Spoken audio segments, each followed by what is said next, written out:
And like I said, I will know the update when these 6 people who have been found now report, so that they say where they were. But then you cannot tell me there's abductions and marked vehicles. You see, those are your... that is your... No, I'm just saying that's your knowledge. Yeah. I want to see the statements. It's public knowledge as well.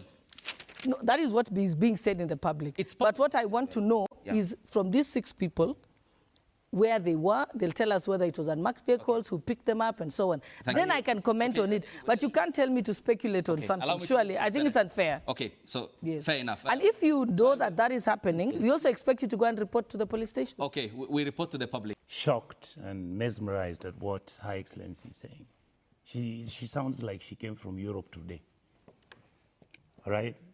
This narrative that in our country we are trying to normalize the abnormalities, the fact that a cabinet minister in her government, my government, who has come out publicly and talked about how his son was abducted.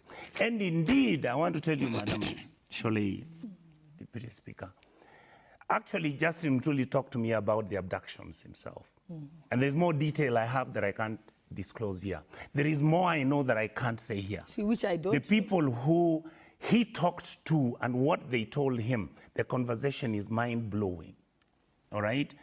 After this incident of Justin Muturi, I was so incredibly happy that my party leader, Raila Odinga, pronounced himself and said, stop this nonsense of abducting Kenyans. And Madam Sholei, then what does she do? She was there when our president, William Ruto, said, I will stop the... So this narrative that she's trying to create, that, you know, these are people we don't know. They are wearing balaclavas, and in fact, they are having these cars. And in fact, say that. Just let me finish what I'm saying. But I did not say that. And in fact, where we are, there are 6 guys who've been found. Madam Sholei, we are a country that believes in the rule of law. That's why we are in court. Just hold on, Mama. Please hold on, Your Excellency.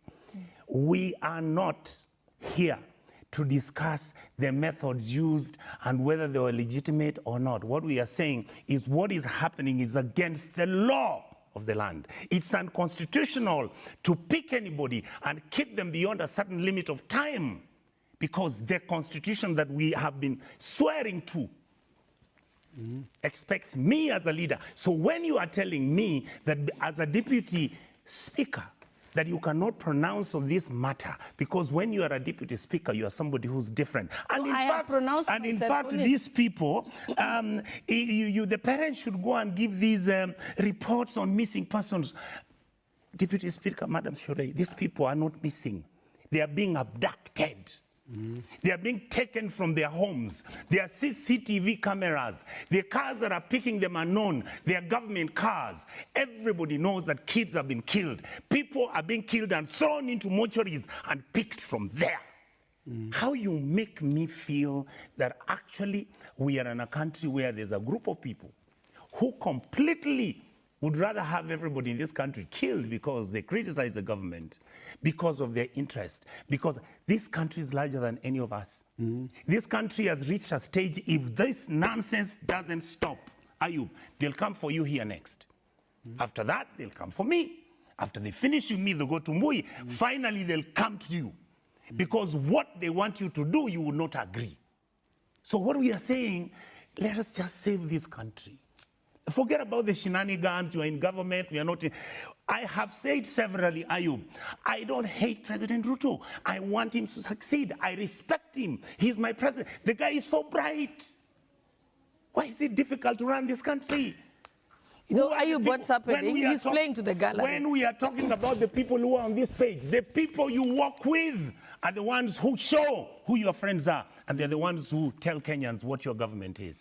Yes, Honorable J. Kerry. Brilliant. We have a great...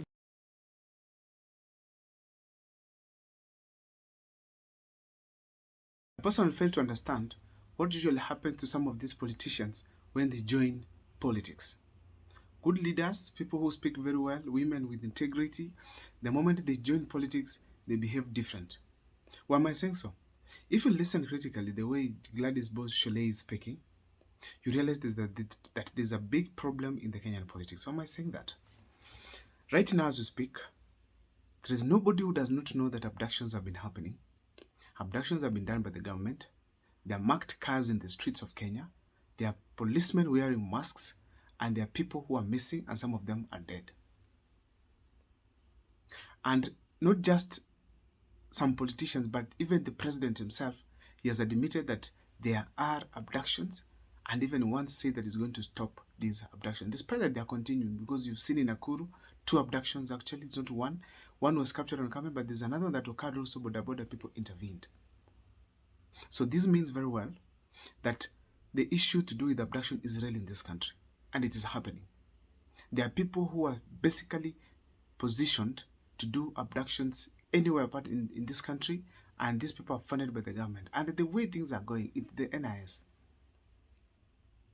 Therefore, it's very clear that abductions are there, but a leader comes on board trying to rubbish a scenario of that kind. Something that even his boss, the president, has accepted that there are abductions in the country and they're going to stop them. And then Gladys Boshole comes on board, then tries to make it like there's no abduction. There are no abductions taking place in the country. And this level of ignorance that Gladys Boshole, many other MPs of parliament, many other MPs allied to William Ruto, many other leaders like cabinet secretaries, the kind of lying, the kind of ignorance, the kind of kiburi that they're showing the public will never calm down the public's anger. This is what makes the public to keep on boiling each and every day, simply because they want to impress their boss. I would wish that whenever there's a problem of this kind, the president sits with MPs and gives them a free environment to reason soberly when it comes to some of these issues.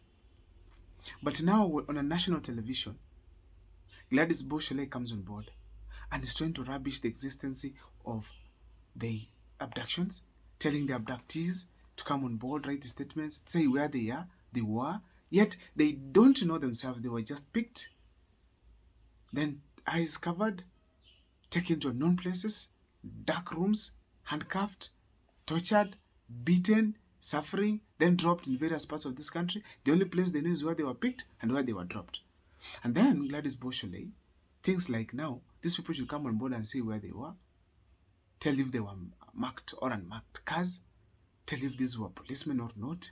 You've been abducted for heaven's sake. You've been taken to a place you don't know. And then the people around you abducted you do not introduce themselves. These people already, they know where they're heading to.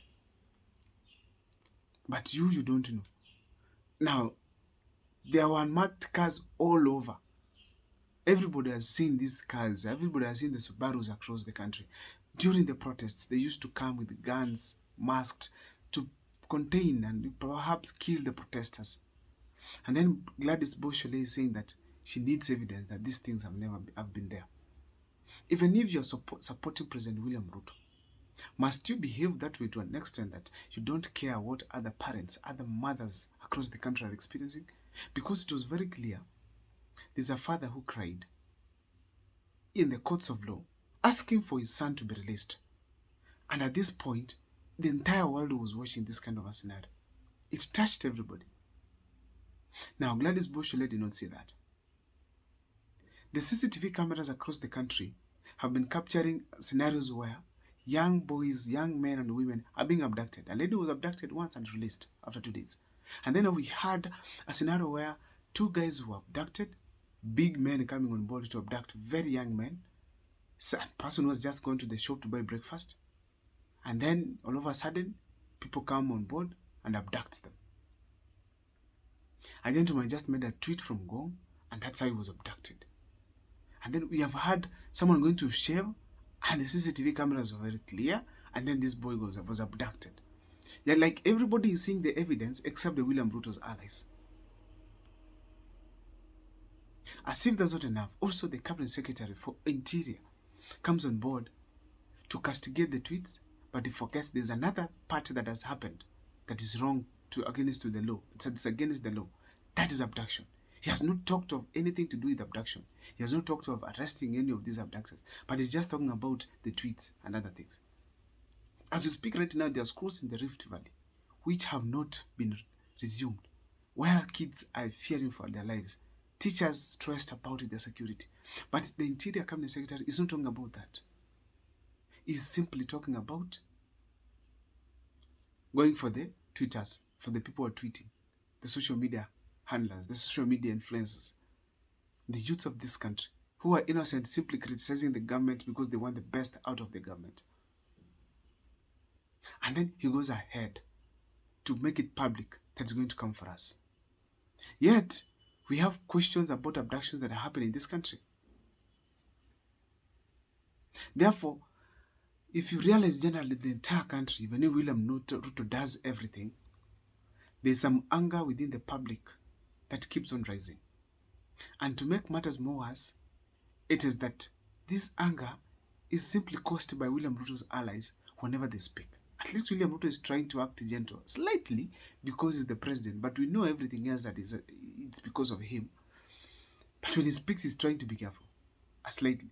But you bring someone like Oscar Sudi on board. He's saying that you guys, even if you don't vote for us, we are going to vote for ourselves. And William Ruto is going to win. If the votes are not enough, you're going to fill those that are remaining for him to be the president. And in this kind of a scenario, we realize that Kenyans are watching. What kind of a feeling will they have? Another one comes on board and says, if you joke with us, we will go for 24 years. Not just the 10 years that we guys are talking about. Meaning it's another way people are speaking to simply anger the public. Then an investor comes on board and says, William Ruto should rule for 25 years. Simply because he's being supported, his companies are being run, while others are failing. Then you expect the country to be sober with William Ruto. When you listen to Gladys Boshole coming on board speaking about the abductions, ignoring the aspect that there are abductions in this country, not even being sorry at all, how do you expect the public not to be angry? The former cabinet secretary for Interior, that is rhetoric, the current deputy president, openly speaking that the people who killed demonstrators not a guarantee that they're police officers. Yet they are police officers. Not even saying sorry to those parents. Not even feeling that this was a bad thing. He's simply saying these were criminals. The president coming on board and calling demonstrators criminals who are now being abducted and killed. And then you expect the public not to be angered. In a nutshell, the ignorance in William Ruto is the one that is making the anger in this country for the citizens of Kenya to rise. I don't know what is your take, and I think that William Ruto should fix this. If he does not, for the 3 years that he's going to be in power, it's going to be terrible. The development projects that he's going to do, probably they are not going to be felt because of the cases that are happening against human rights. I don't know what's your take. Let me see it in the comment section. My name is Abdul Mukwa. See you next time for more videos.